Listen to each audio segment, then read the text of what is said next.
আসসালামু আলাইকুম সবাইকে। স্বাগত জানাচ্ছি আজকের অনলাইন ক্লাসে। আশা করছি সবাই ভালো আছো, সুস্থ আছো। দূর দূরান্ত থেকে যে যেখান থেকে আজকের এই ক্লাসটি করছো, তোমাদের সবাইকে স্বাগত জানাচ্ছি। আমি তোমাদের অনুপ স্যার। তো আমার কথা শোনা যাচ্ছে কিনা আর হোয়াইট বোর্ড ঠিকঠাক দেখা যাচ্ছে কিনা কেউ একটু আমাকে জানাও। জি স্যার স্যার, ঠিক আছে। আসসালামু আলাইকুম। পড়াশোনা শোনা কেমন যাচ্ছে। চলছে? পড়াশোনা কেমন চলছে সবার? মোটামুটি স্যার। মোটামুটি হলে হবে না, পড়াশোনা তো আসলে খুব কঠিন ভাবে করতে হবে। এটা একটু পিছিয়ে গেলে ভালো হতো। আপনি যেভাবে আমাদের মানে যে সিট গুলা দিচ্ছেন, প্রশ্নগুলা এগুলো অনেক সুন্দর করে আরো পড়তে পারতাম। আমি তো চেষ্টা করছি, হ্যাঁ, সবকিছু সুন্দর করে অনেক দেওয়া। সুন্দর। হ্যাঁ। যেভাবে আমরা লিখতে পারি তো অবশ্যই ইনশাল্লাহ আশা করা যায়, কিন্তু আসলে পড়তে পারতেছি না ওইভাবে। না মানে নোট টোট গুলো ঠিকঠাক মতো হচ্ছে তো? জি। হ্যাঁ, অনেক সুন্দর গোছানো। মানে পড়লে আসলে সিকোয়েন্সটা ধরা যায়, অনেক কিছু আছে। প্রচলিত যে গাইড জি। গুলো, গাইড গুলোতে আসলে যেভাবে লেখা আছে আর আমার নোট পড়বে, তখন তুমি ডিফারেন্সটা বুঝতে পারবে যে আসলে কি, কোথায় কি হচ্ছে। এই স্যার জন্য আপনার আসলে- লেখাগুলো তো বেশি বেসিক বই, হ্যাঁ, বেসিক বইগুলো ফলো আর বেসিক মানে আমি একটা নোট তৈরি করতে, মানে একটা প্রশ্ন তৈরি করতে আমার মিনিমাম 5-6 ঘন্টার বেশি টাইম লাগে। আমার একটা কোটেশন বের করতে অনেক সময় 1.5-2 ঘন্টা লেগে যায়, যে কোটেশনের সাথে সামঞ্জস্যপূর্ণ কোন কোটেশনটা খাটে। ইংরেজি যে বেসিক স্যার যে, এভাবে লিখতে পারলে পরীক্ষাতে লিখতে পারলে ভালো মার্ক আসতো স্যার। এখন সব আল্লাহ ভরসা, অনেক। তোমাদের চেষ্টা। জি স্যার। স্যার ইংলিশ গুলা হয়তো লিখতে পারবো না, শেষ সময় শুরু করছি ইংলিশ, পরে মুখস্থ করার সময়ই হচ্ছে না। যা পারো লেখার চেষ্টা করবে, দুই একটা শব্দ ভুল হলেও হোক। হুম।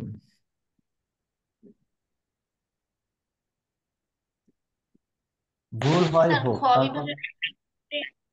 খ বিভাগের প্রশ্নের উত্তরে যদি হচ্ছে ভূমিকা উপসংহার না দেই, কোনো সমস্যা হবে? 3-4 লাইন হলেও দাও। জি জি, মানে ছোট করে যেন লিখি, তবু হ্যাঁ, লিখবো। অন্তত 2-3 লাইন হলেও দাও।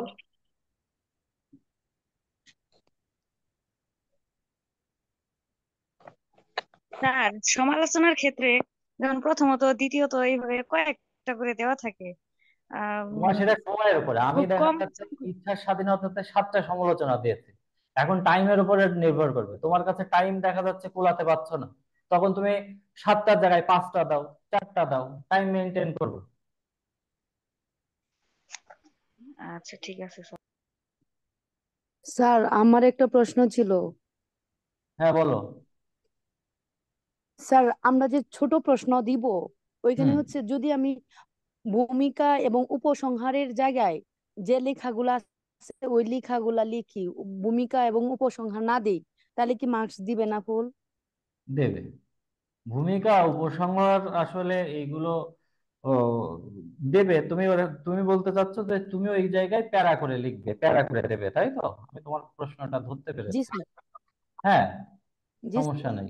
এখন আসলে আধুনিক যে লেখার প্যাটার্ন বা স্টাইলে এই যে বেশি পরিমাণে ওই সংজ্ঞা, ওই সরি, বেশি পরিমাণে যে যেগুলো বলে যে পয়েন্ট, এগুলো আসলে নিরুৎসাহিত করা হয়। কিন্তু অ্যাকচুয়ালি যারা তোমাদের খাতা দেখবেন, তারা তো আসলে সেই এখনকার আধুনিক সময়ের না। তারা দেখা যাচ্ছে একটু ওই ওই সময়কার ওই ধরনের মন মানসিকতার। জি স্যার। বিশ্ববিদ্যালয়গুলোতেও আসলে এই যে বেশি বেশি পয়েন্ট না দিয়ে এমনি লেখার চেষ্টা করে, তবে মোটামুটি দেবে। মানে অতিরিক্ত যেরকম জাতীয় বিশ্ববিদ্যালয়ের যে জাতীয় বিশ্ববিদ্যালয়ের যে গাইড গুলো বা যে গাইড গুলোতে যেভাবে পয়েন্ট করে দেওয়া থাকে, ওরকম ভাবে অনেক পয়েন্ট দেওয়ার কোনো দরকার নেই। জি স্যার।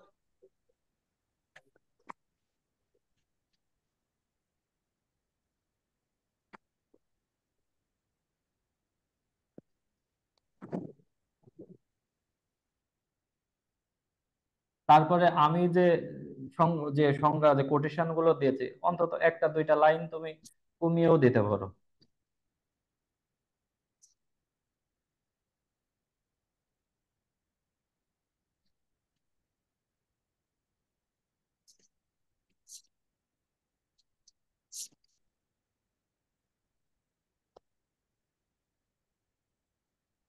আচ্ছা, নিবন্ধন খাতা কি আপনি দেখেন, আপনার কাছে আসে? না, আমরা আসলে আর একটু সিনিয়র না হলে এগুলো দেখা যায় না। হ্যাঁ, এগুলো আসলে অ্যাসোসিয়েট বা প্রফেসর লেভেলের যারা আছে তারা দেখে এগুলো। আমাদের এই এডুকেশন ক্যাডারের এনটিআরসির যারা কর্মকর্তা সব আমাদের এডুকেশন ক্যাডার থেকেই হয়। হ্যাঁ, তবে আমরা হচ্ছে আর একটু সিনিয়র না হলে এইগুলো আসলে আমরা দেখতে পারিনি।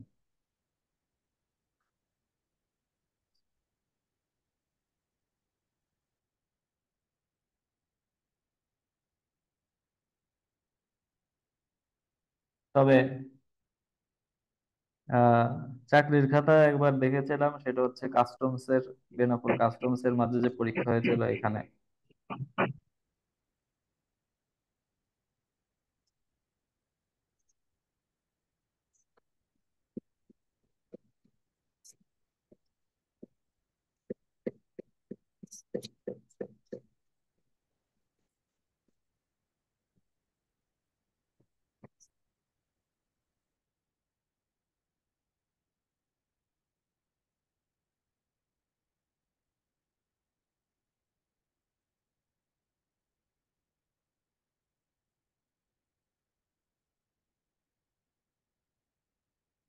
ওকে, আল-ফারাবি। আল-ফারাবি একজন মুসলিম যে দার্শনিক আছেন, মুসলিম যারা মুসলিম দর্শনের নামকরা দার্শনিক হিসেবে পরিচিত, তাদের মধ্যে আল-ফারাবির নামও মানে অত্যন্ত সুপরিচিত একটি নাম। আল-ফারাবিকে বলা হতো দ্বিতীয় শিক্ষক। অ্যাকচুয়ালি আল-ফারাবি যে প্রাচীন যে গ্রিক দর্শনের বিখ্যাত যে গ্রিক দার্শনিক এরিস্টটলের যে যুক্তিবিদ্যা বা এরিস্টটলের দর্শন দ্বারা প্রভাবিত হয়ে তিনি তার দর্শন চর্চা শুরু করেছিলেন। তো তিনি এরিস্টটলের দর্শন দ্বারা প্রভাবিত হয়েছিলেন এবং তিনি এরিস্টটলের যেসব যুক্তিবিদ্যা সম্পর্কিত যে অর্গানন যে বইগুলো ছিল, হ্যাঁ, ওই বইগুলো তিনি কি করেছিলেন, তিনি সেগুলো অনুবাদ করেছিলেন এবং সেগুলোর আঙ্গিকে নিজে তার দর্শন চর্চা শুরু করেছিলেন। তো আল ফারাবি সম্পর্কে বলা হয়ে থাকে থাকে Al Farabi has its distinct feature, মানে আল ফারাবির দর্শনের একটা স্বতন্ত্র বৈশিষ্ট্য রয়েছে, ক্লিয়ার কাট এমস এবং সুস্পষ্ট উদ্দেশ্য আছে। He has adopted some of the doctrines of previous philosophers, তিনি তার পূর্ববর্তী দার্শনিকদের কাছ থেকে কিছু মতবাদ গ্রহণ করেছিলেন, রিকনস্ট্রাক্টেড দেম, সেগুলোর আবার পুনর্গঠন করেছিলেন ইন এ ফর্ম, এমন একটা রূপে adaptable to his own cultural environment, যাতে সেই মতবাদগুলো তার নিজস্ব সংস্কৃতির পরিবেশের সাথে সঙ্গতিপূর্ণ হয়। এখানে আসলে এরিস্টটলের কথাই বলা হচ্ছে, যে প্রাচীন যে গ্রিক দার্শনিক এরিস্টটলের বা তার পূর্ববর্তী আরো যেসব দার্শনিকরা ছিলেন তাদের কাছ থেকে তিনি মূলত মতবাদগুলো নিয়েছিলেন। এই মতবাদগুলো নিয়ে তারপর নিজের মতো করে তিনি তার নিজস্ব যে ইসলামিক যে মূল্যবোধ এবং সংস্কৃতি পরিবেশের সাথে তিনি খাপ খাইয়ে নিজের মতো করে একটা দর্শন উপহার দিয়েছিলেন আমাদের কাছে।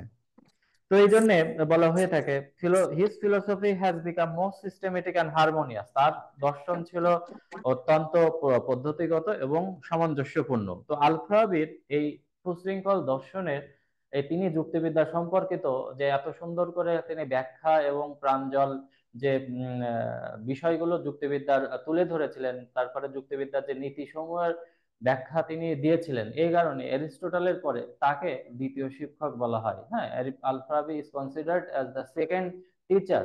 হুম, সেই জন্য তাকে দ্বিতীয় শিক্ষক বলা হয়। এখন আল ফারাবি শুধুমাত্র যুক্তিবিদ্যা না, আল ফারাবি দর্শনের যেমন পদার্থবিদ্যা সম্পর্কে তিনি আলোচনা করেছেন, ঠিক তেমন ভাবে অধিবিদ্যা সম্পর্কেও আলোচনা করেছেন। অধিবিদ্যা জিনিসটা আমরা জানি যে অধিবিদ্যা হচ্ছে মেটাফিজিক্স, ফিজিক্সের পরে যে আলোচনা, মানে এই ইন্দ্রগ্রাহ্য জগতের বাইরের বিষয়গুলো নিয়ে যে আলোচনা, সেটাই হচ্ছে অধিবিদ্যা। অধিবিদ্যা মূলত হচ্ছে আমাদের পরম সত্তা, তারপরে মূলত সৃষ্টিকর্তা, হ্যাঁ, তারপরে বিভিন্ন ধরনের যে নিয়ম কানুন গুলো আছে, এইগুলোর সৃষ্টিকর্তা বা পরম সত্তা প্রতিপাদন করার জন্য যে বিশেষ বিশেষ নিয়ম কানুন নিয়ম নীতিগুলো আছে, এগুলোই মূলত আল ফারাবির অধিবিদ্যার অংশে আলোচিত হয়েছিল। তো আল ফারাবি প্রথম যে তিনি যে অধিবিদ্যা সম্পর্কিত আলোচনা করেন, তার অধিবিদ্যা সম্পর্কিত আলোচনাকে আমরা তিনটি ভাগে ভাগ করতে পারি। কয়টি ভাগে ভাগ করতে পারি? তিনটি ভাগে। তিনি প্রথম অংশে আলোচনা করেছিলেন সত্তার অস্তিত্ব সম্পর্কে আলোচনা বা সত্তা সম্পর্কে আলোচনা। সত্তা মানে হচ্ছে অন্টোলজি। অন্টোলজি, অন্টোস এবং লোগোস শব্দ থেকে অন্টোলজি শব্দটি এসেছে। অন্টোস এবং লোগোস শব্দ থেকে। অন্টোস শব্দের অর্থ সত্তা আর লোগোস শব্দের অর্থ বিদ্যা। সুতরাং অন্টোলজি শব্দের অর্থ হচ্ছে সত্তা সম্পর্কিত বিদ্যা। আসলে সত্তা কি? সত্তা জিনিসটা হচ্ছে, এই সত্তা দুই অর্থে ব্যবহৃত হতে পারে। এই বস্তু জগতের মূল উপাদান বা বাস্তব সত্তা কি? হ্যাঁ, বস্তু জগতের মূল উপাদান বা বাস্তব সত্তা কি, বা যেটাকে আমরা ব্যাপক অর্থে রিয়ালিটি বলে, মানে বাস্তবতার সাথে বস্তুর বাস্তবতাটা কি বা বিষয়ের বাস্তবতা কি, এটার আঙ্গিকে বলা যায়। আর দ্বিতীয় অর্থ হচ্ছে এই এই যে সমগ্র বিশ্বজগতে এই সবকিছুর মূল তত্ত্ব এবং বা মূল স্বরূপ বা মূল জিনিসটা কি বা মূল উৎসটা কি, হ্যাঁ সেটাই হচ্ছে, সেইটার নাম সেটা হচ্ছে পরম সত্তা, যেটাকে আমরা অ্যাবসোলুট বলি। আর ধর্মীয় অঙ্গিকে বা ধর্মের দিক দিয়ে এটাকে আমরা বলে থাকি পরম সত্তা মানে হচ্ছেন সৃষ্টিকর্তা, সেটা আমরা আল্লাহ ওকে নির্দেশ করি। হ্যাঁ, তো এখন আল ফারাবি প্রথমে তিনি সত্তা সম্পর্কিত আলোচনা করলেন, তারপরে তিনি আলোচনা করলেন পরম সত্তা মানে আল্লাহ সম্পর্কে, এবং আল্লাহর কে তিনি এখানে ডিফাইন করার চেষ্টা করলেন। আর আল্লাহকে আসলে যদিও ডিফাইন করা যায় না, হ্যাঁ এটা আসলে ডিফাইনেবল, অসম্ভব তাকে সংজ্ঞায়িত করা আমাদের মতো সসীম মানুষের পক্ষে ব্যাপারটা খুবই হচ্ছে ক্রিটিক্যাল বিষয়। আমাদের মন হচ্ছে সসীম, তো আমাদের এই সসীম মনের পক্ষে এরকম একটা, এই যে সমগ্র বিশ্বজগতের নিয়ন্ত্রক, বিশ্বজগতের কর্তা, বিশ্বজগতের স্রষ্টা সম্পর্কে যে একটা ওভারঅল একটা ধারণা প্রদান করা বা সেটাকে বোঝা আসলে আমাদের পক্ষে সম্ভব না। তো তারপরেও তিনি চেষ্টা করেছিলেন পরম সত্তা বা আল্লাহ সম্পর্কে তিনি বিষয়গুলো তুলে ধরার জন্য। তো এটা হচ্ছে মূলত দ্বিতীয় অংশ। তো এখানে দ্বিতীয় অংশে তিনি প্রথমে করেছিলেন অজড়ীয় দ্রব্যসমূহ, তাদের প্রকৃতি, তাদের উৎকর্ষের মাত্রা, এবং এই আলোচনার পরিশেষে তিনি বলেন যে পরম সত্তা সম্পর্কিত আলোচনা করেন। আর পরম সত্তা হচ্ছে সমস্ত সবকিছু, এই বিশ্ব ব্রহ্মাণ্ডের সবকিছুর ঊর্ধ্বে যার অবস্থান, হ্যাঁ যার থেকে আর কোনো বৃহত্তম ধারণা পাওয়া যায় না, সেই বিষয়টি হচ্ছে পরম সত্তা। পরম সত্তা হচ্ছে সেই মাহফুজা বিষয়টি। আপনি ই করেন। হ্যালো। হুম, সেই বিষয়টি হচ্ছে পরম সত্তা। এখন তৃতীয় অংশে তিনি বিশেষ বিজ্ঞানের ভিত্তি স্বরূপ প্রতিপাদনের মুখ্য নীতি সমূহ নিয়ে আলোচনা করেছিলেন। আল ফারাবি আসলে বলেছিলেন যে যুক্তিবিদ্যা আসলে যুক্তিবিদ্যার আলোচনায় যুক্তিবিদ্যা কিছু মৌলিক নিয়ম কানুন আছে, এই নিয়ম কানুনের আঙ্গিকে সবকিছু থেকে ব্যাখ্যা করা যায়। হ্যাঁ, ইভেন দর্শনকে ব্যাখ্যা করা যায়। তো তিনি সেই অধিবিদ্যা বিষয়গুলোকে প্রতিপাদন করার জন্য, অর্থাৎ প্রমাণ করার জন্য কিছু যে বিশেষ নীতি সমূহ তিনি গ্রহণ করেছিলেন, তার কথা, তার অধিবিদ্যার যৌক্তিকতা প্রমাণ করার জন্য সেই নীতি সমূহগুলো একদম তৃতীয় অংশে বা থার্ড চ্যাপ্টারে তিনি আলোচনা করলেন। তো প্রথমে আমরা আল ফারাবির অধিবিদ্যা সম্পর্কে আলোচনার পূর্বেই, প্রথমে ইন ডিটেলস আমরা আলোচনা করার শুরুতেই আমরা প্রথমে কি বিষয় নিয়ে আলোচনা করব, সেটা হচ্ছে আল ফারাবি যে অধিবিদ্যা সম্পর্কিত আলোচনা করলেন, আহ এটা আসলে অ্যারিস্টটলের তথাকথিত যে ধর্মতত্ত্ব বা থিওলজিকা গ্রন্থের তিনি কি করলেন, সাহায্য নিয়েছিলেন। হ্যাঁ, এগুলো হচ্ছে প্রশ্নের ইনফরমেশন, এই যে ছোট ছোট ইনফরমেশন গুলো দেওয়া হয়, এগুলো যখন তুমি দেবে তখন যিনি তোমার খাতাটি দেখবেন তখন তিনি বুঝতে পারবেন যে না, তুমি এই বিষয়ে পড়ালেখা করেছো, হ্যাঁ, এই বিষয়ে তোমার জ্ঞান আছে। কিন্তু যখন তুমি সাদা মাটা, এটা গুরুত্বপূর্ণ তাৎপর্যপূর্ণ, এটা বলার অপেক্ষা রাখে না, এটার নিয়ে আসলে আলোচনার শেষ নেই, এটা নিয়ে দর্শনে খুব আলোড়ন সৃষ্টি হয়েছে, এরকম যখন তেনা পেঁচাতে থাকবে, তখন কিন্তু আমরা যারা এক্সামিন করি, খাতা দেখি, তখন আমরা বুঝতে পারি যে আসলে তোমার পড়ালেখা করা নাই, জাস্ট তুমি বানায় লেখার চেষ্টা করছো। এই জন্য কিছু কিছু কোটেশনেরও যেমন দরকার আছে, ঠিক তেমন ভাবে তোমার লেখা হতে হবে, প্রশ্ন হতে হবে ইনফরমেটিভ, ছোট হোক কিন্তু এরকম ছোট ছোট ইনফরমেশন গুলো তুমি দেবে। প্রথম অংশে যে বিষয় নিয়ে তিনি আলোচনা করেছিলেন সেটি হচ্ছে সত্তা সম্পর্কিত আলোচনা। প্রথম অংশে তিনি যে বিষয় সম্পর্কে আলোচনা করেছিলেন সেটি হচ্ছে সত্তা সম্পর্কিত আলোচনা। তো আসলে সত্তা মানে কি? সত্তা, ওই যে বললাম, অন্টোস এবং লোগোস শব্দ থেকে আলোচনা করা হয়েছে। এখন সত্তা হচ্ছে, তিনি আসলে সত্তার যে দ্বিতীয় যে ধারণার কথা বলেছিলাম, পরম সত্তা বা অ্যাবসোলিউট অর্থে তিনি সত্তাকে নিয়েছিলেন। সত্তা হচ্ছে সেই জিনিস যা এই দুনিয়ার সমস্ত কিছুর ঊর্ধ্বে, হ্যাঁ, যাকে আসলে, যার থেকে বৃহত্তম ধারণা আর কোনো কিছুই নেই, সেই পরম সত্তা সম্পর্কে তিনি কথা বলেছেন। আর এই সত্তাকে আসলে সংজ্ঞায়িত করা যায় না, কারণ আমরা যদি কোনো কিছুকে সংজ্ঞায়িত করতে যাই, তখন আসলে সংজ্ঞায়িত করা মানে তার আধারকে বিশ্লেষণ করা। হুম। তার আদেহ, তার আদেহ বা বিষয়বস্তুকে বিশ্লেষণ করা। কিন্তু সত্তার কোনো আদেহ না থাকায় সত্তাকে চিন্তনমূলক উপাদানে আনয়ন করা কঠিন। আধার আর আদেহ, আধার শব্দের অর্থ যেখানে হচ্ছে যে বস্তুতে বিশেষ গুণগুলো অবস্থান করে, আর যে গুণগুলো মানে তোমার আধারকে, হ্যাঁ, পাত্র বা দ্রব্যকে আশ্রয় করে থাকে, সেটাকে বলা হয় আদেহ। হ্যাঁ, এখন এই আধার আদেহ, এখন সত্তার ওরকম কোনো সত্তা কোনো ওরকম কোনো দ্রব্য না যে তার কোনো আধারের প্রয়োজন আছে, হ্যাঁ, তাকে ঘিরে সত্তা থাকবে। এই জন্য এই আদেহকে আসলে চিন্তনমূলক উপাদানের, তার কোনো আদেহ না থাকায় তার চিন্তনমূলক উপাদানের মধ্যে আনয়ন করা কঠিন। সত্তা নিজেই এ কর্মে বাধা দেয়। আসলে আল ফারাবি সত্তা বলতে তিনি অনিবার্য সত্তাকে, আল ফারাবি সত্তা বলতে তিনি অনিবার্য সত্তাকে নির্দেশ করেছেন। সেই অনিবার্য সত্তা হচ্ছে, আমি একটু বলি অনিবার্য সত্তাকে, যদিও পরবর্তীতে আমি এটি বিশ্লেষণ করব। অনিবার্য সত্তা হচ্ছে সেই সত্তা, যে সত্তা নিজের অস্তিত্ব অন্য কারোর অস্তিত্বের উপর নির্ভর করে না, তিনি নিজেই স্ব অস্তিত্বশীল। তার অস্তিত্বশীলতার ধারণা থেকেই, তার যে অস্তিত্বশীলতার ধারণা, পরম সত্তার যে অস্তিত্বশীলতার ধারণা থেকেই তার যে অনিবার্য, তিনি যে অনিবার্যভাবে অস্তিত্বশীল, সেটি আসলে প্রমাণিত হয়ে যায়। তার অস্তিত্ব অন্য কারোর উপর অস্তিত্বের দ্বারা নির্ভরশীল নয়, তিনি নিজেই স্বনির্ভর, হ্যাঁ, স্বয়ং সম্পূর্ণ।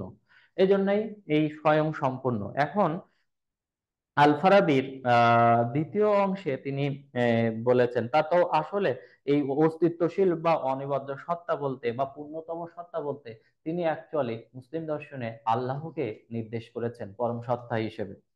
তো দ্বিতীয় অংশে আল ফারাবি ধর্মতত্ত্বের বিষয়বস্তু নিয়ে আলোচনা করেছিলেন। তার মতে পরম সত্তা বা অনিবার্য সত্তাই হচ্ছে আল্লাহ। তিনি স্বয়ংভূ, তিনি স্বয়ং সম্পন্ন, হ্যাঁ, তিনি সর্বজ্ঞাতা, তিনি সবকিছু সৃষ্টি করেছেন, কিন্তু তিনি নিজে কোনো, কিন্তু তাকে কেউ সৃষ্টি করেননি, তিনি হচ্ছেন অসৃজিত। তার মানে তাকে কেউ সৃষ্টি করেননি। এখন আল ফারাবি প্রশ্ন সম্মুখীন হন যে আল্লাহ কি জ্ঞাতব্য, নোয়েবল না আননোয়েবল? তো তো তিনি বললেন আল্লাহ একই সাথে প্রকাশ্য এবং গোপনীয়। তিনি ফুসুম আল হিসাম গ্রন্থে আল্লাহ সম্পর্কে বলেছেন যে আল্লাহ কি তা জানা অ্যাকচুয়ালি কঠিন। হ্যাঁ, আল্লাহ কি তা জানা কঠিন। আমাদের বুদ্ধিবৃত্তির সীমাবদ্ধতার কারণে আমরা আল্লাহ সম্পর্কে আসলে মানে ধারণা, মানে সম্পূর্ণভাবে আমরা বুঝতে পারি না বা তাকে জানতে পারি না। আলোর সাহায্যে যেমন কি হয়, আলোর সাহায্যে রং যেমন দৃশ্যমান হয়, এখন যে আলো যত উজ্জ্বল, সে আলো তত উজ্জ্বল দৃষ্টি শক্তি উৎপাদন করবে। হ্যাঁ, তুমি তখন ইয়া হয়ে যাবে তোমার আলো। এখন আল্লাহর উম দাঁড়াও, কি হলো হঠাৎ করে?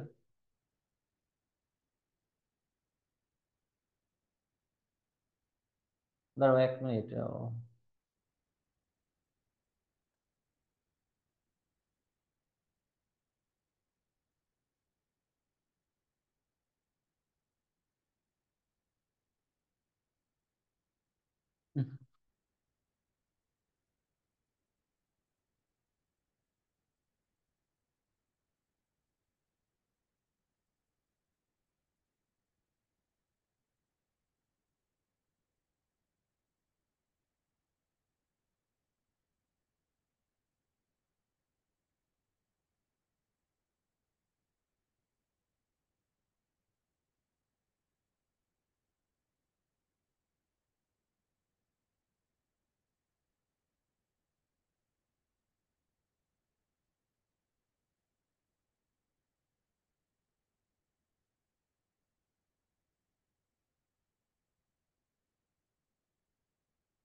ওকে, এখন যেটা বলছিলাম,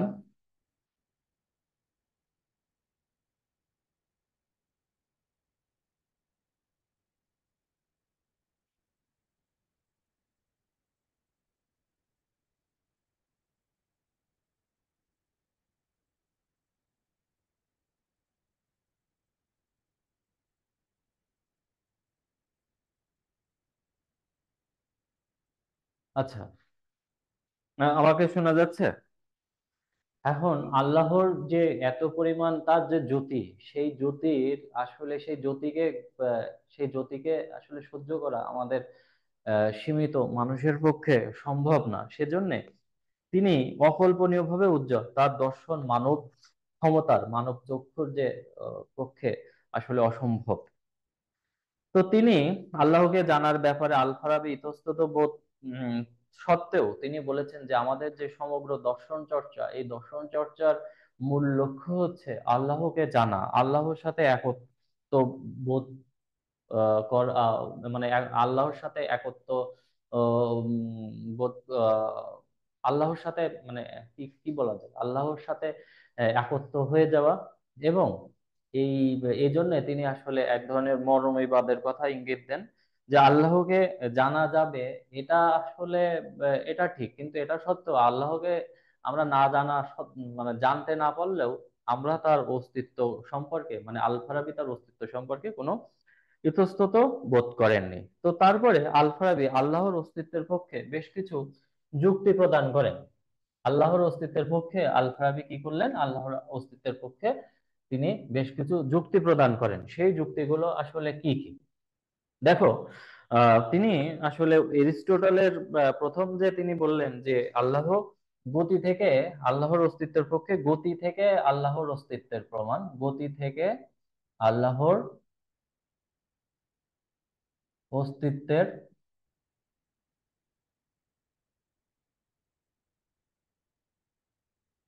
অস্তিত্বের প্রমাণ, তারপরে হচ্ছে নিমিত্ত কারণ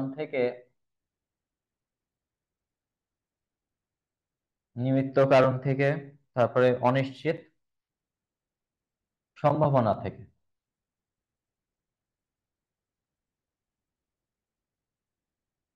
তো এখন এখানে গতি থেকে আল্লাহর যে অস্তিত্ব প্রমাণ, তিনি বললেন যে অ্যারিস্টটলকে অনুসরণ করে এই পৃথিবীর সকল বস্তু সমূহ চলমান বা গতিশীল, তাদের এই গতিশীলতার জন্য, হ্যাঁ, আর একজন একটা প্রত্যেকটা বস্তুর যে গতিশীল হয়, হ্যাঁ, প্রত্যেকটা বস্তু যে গতিশীল হয় তাদের এই বস্তুর গতিশীলতার জন্য একজন চালকের দরকার। হ্যাঁ, বস্তু যে গতিশীল, সেজন্য বস্তুর গতিশীল হওয়ার জন্য একজন চালকের দরকার। আবার যে বস্তু আরেক বস্তুকে গতিশীল করছে, সেই চালকের গতিশীল হওয়ার জন্য আর একটা চালকের দরকার। আবার তার সেই চালকের জন্য, সেই চালক যে গতিশীল হচ্ছে তার জন্য আরেকটা চালকের দরকার। এভাবে যদি এক চালকের পেছনে আরেক চালক, তার পেছনে আরেক চালক, তো এভাবে আসলে এরকম মানে অনবরত চালকের পেছনের চালক, পেছনের চালক, পেছনের চালক, এরকম ভাবে আসলে এই চালক অনিবার্য মানে বারবার এভাবে চলতে পারে না। এভাবে যদি চলতে থাকে, এটা যদি শেষ না হয়, তাহলে এখানে অনবস্থা দোষ বা ইনফিনিট রিগ্রেস ঘটবে। এই কারণে আলফাবি বললেন যে আসলে এইরকম মানে পেছনের চালক তো এরকম পেছনের চালক করতে করতে একটা পর্যায়ে, শেষ পর্যায়ে একজন মানে চালক থাকবেন, যিনি হবেন অচালিত চালক। মানে যিনি সবকিছুকে চালনা করবেন, কিন্তু নিজে অন্য কিছুর দ্বারা চালিত হবেন না। তার সেই পর্যায়ে গিয়েই এই চালকের, পেছনের চালক শেষ হবে। আর এই অচালিত চালক বলতে তিনি আসলে আল্লাহ তাআলাকে বুঝিয়েছেন।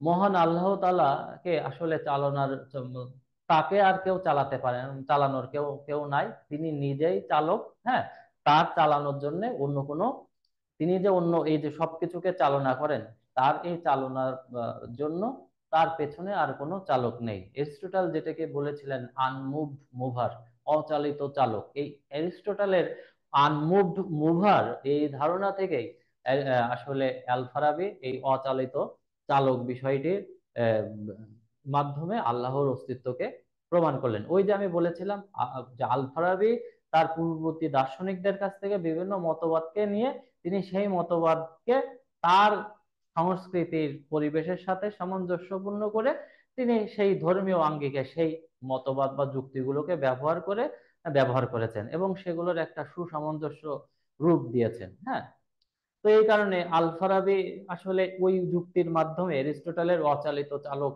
আনমুভড মুভার এই যুক্তির মাধ্যমেই তিনি কি করলেন, তিনি আসলে ওই ওই যে অচালিত চালক হিসেবে তিনি আল্লাহর অস্তিত্বকে কি করলেন, প্রমাণ করলেন। তো এটা হচ্ছে প্রথম যে যুক্তি। দ্বিতীয় যুক্তি হচ্ছে নিমিত্ত কারণ থেকে খোদার অস্তিত্বের প্রমাণ।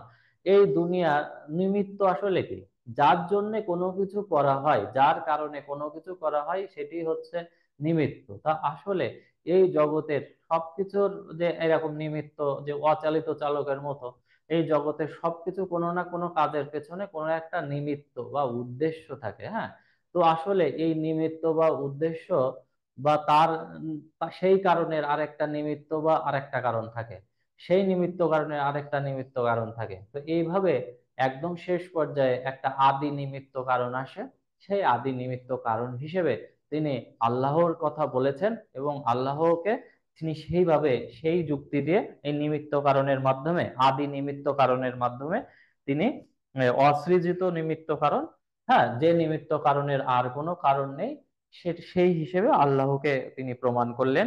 অনিশ্চিত সম্ভাবনা থেকে আল্লাহর অস্তিত্বের প্রমাণ। এখন অনিবার্য সত্তা সম্ভাব্য সত্তার পার্থক্যের উপর ভিত্তি করে তিনি কি করলেন, আল্লাহর অস্তিত্ব প্রমাণ করলেন। এখন অনিবার্য সত্তা হচ্ছে স্বয়ং অস্তিত্বশীল, যার অস্তিত্ব অন্য কারোর উপর অস্তিত্বের উপর নির্ভর করা যায় না। এখন অনিবার্য সত্তার অনস্তিত্ব মানে অনিবার্য সত্তা যে অস্তিত্বশীল নয়, এই বিষয়টি আসলে কল্পনা যোগ্য নয়। তাই সম্ভাব্য সত্তা যা, তাই যা অন্য সত্তা থেকে। আর সম্ভাব্য সত্তা কি, সম্ভাব্য সত্তা হচ্ছে সেই সব সত্তা যার অস্তিত্ব অন্য কারোর অস্তিত্ব দ্বারা উপর নির্ভরশীল। তো আসলে তিনি বলেছেন যে এই যে আমরা এই যে জাগতিক পৃথিবী, জাগতিক বিষয় বস্তু জীব জগৎ, এই সবকিছু হচ্ছে সম্ভাব্য। কারণ এই সম্ভাব্য সত্তা হচ্ছে সেই সত্তা, এই যে আমাদের অস্তিত্ব, কিন্তু আমরা কিন্তু স্বয়ং সম্পূর্ণভাবে অস্তিত্বশীল না। আমাদের অস্তিত্ব কিন্তু কোনো না কোনো ভাবে এই দুনিয়ার সবকিছুর অস্তিত্ব অন্য কোনো কিছুর উপর নির্ভরশীল হয়ে তারা অস্তিত্বশীল রয়েছেন। হ্যাঁ, আমরা যেমন অক্সিজেন, হ্যাঁ, খাবার, এগুলোর উপরে কিন্তু এইভাবে আমরা অস্তিত্বশীল, এগুলো ছাড়া কিন্তু আমরা বেঁচে থাকতে পারি না। তাহলে আমাদের অস্তিত্ব কিন্তু অন্য অনেক বিষয়গুলোর উপর নির্ভর করে থাকে। তো আমরা আসলে আমরা এখন আছি, আবার ভবিষ্যতে থাকবো না, আমরা চিরন্তনও না, আমরা হচ্ছে সাময়িক সময়ের জন্য আছি। আমাদের এখন অস্তিত্ব আছে, পরবর্তীতে থাকবে না। এজন্য এই জগৎ, এই জড় জগৎ, এই জীব জগৎ, এই পৃথিবী, এই যে আমরা এখন যেভাবে দেখছি, আজ থেকে কয়েক কোটি বছর পরে, কয়েক লক্ষ বছর পরে এই পৃথিবী এমন ছিল না, থাকবে না। বা তার পূর্বেও এমন ছিল না। এই কারণে এই জগৎ, এই জগতের সমস্ত কিছুই হচ্ছে অনস্তিত্বশীল। তো সুতরাং এগুলো অস্তিত্বশীল নয়, এগুলো সম্ভাব্য, অন্য কোনো কিছু মানে সম্ভাব্য সত্তা। আর এই সম্ভাব্য সত্তা অস্তিত্বশীল হওয়ার জন্য একজন একটি কি সত্তার প্রয়োজন হয়, অনিবার্য সত্তার প্রয়োজন হয়। আর এই অনিবার্য সত্তা থেকেই তিনি কি করলেন, তিনি এই অনিবার্য সত্তা হিসেবে আল্লাহর কথা বললেন এবং তিনি বললেন, এভাবে সিদ্ধান্তে পৌঁছলেন যে আল্লাহই হচ্ছে সেই সত্তা। হ্যাঁ, তিনি হচ্ছেন ওই সম্ভাব্য সত্তার বা কারণ স্বরূপ বা স্বরূপ এই আল্লাহর অস্তিত্ব প্রমাণ হয়। তো এখন আল্লাহর অস্তিত্ব সম্পর্কে যে যুক্তিগুলো তিনি দিয়েছিলেন, প্রত্যেকটি আল ফারাবি বাস্তব ঘটনা থেকে আরম্ভ করেন, একটি নীতি প্রয়োগ করেন, সিদ্ধান্তে পৌঁছান। বাস্তব ঘটনা হচ্ছে গতি, সৃজিত সত্তা, অনিবার্য অনিশ্চিত সম্ভাবনা। এখন যা চালিত হয় অন্যের দ্বারা চালিত হয়, অ্যাকচুয়ালি কার্যকরণের ইঙ্গিত দেন। সম্ভাব্য। এখন আল ফারাবি তিনি মূলত যে বিষয়গুলো নিয়ে আলোকপাত করেছেন, হ্যাঁ, প্রত্যেকটি বাস্তব ঘটনা, বাস্তব ঘটনার পেছনের যে কারণ, তো এইভাবে তিনি আল ফারাবি কার্যকরণ মানে কিছু প্রিন্সিপালস বা কিছু মৌলিক নিয়ম কানুনের কথা তিনি উদ্ধরণ করলেন। এই নিয়ম নীতির মাধ্যমে আসলে অধিবিদ্যার বিষয়গুলো প্রমাণ করা সম্ভব। এই সম্পর্কে তিনি তৃতীয় অংশে মুখ্য নীতি বা ফার্স্ট প্রিন্সিপাল সম্পর্কে আলোচনা করলেন। এখানে তিনি 3 প্রকার নীতির কথা বলেছিলেন, মুখ্য নীতি। হুম তো আসলে এই নীতিগুলো বাস্তবতার উপর নির্ভরশীল।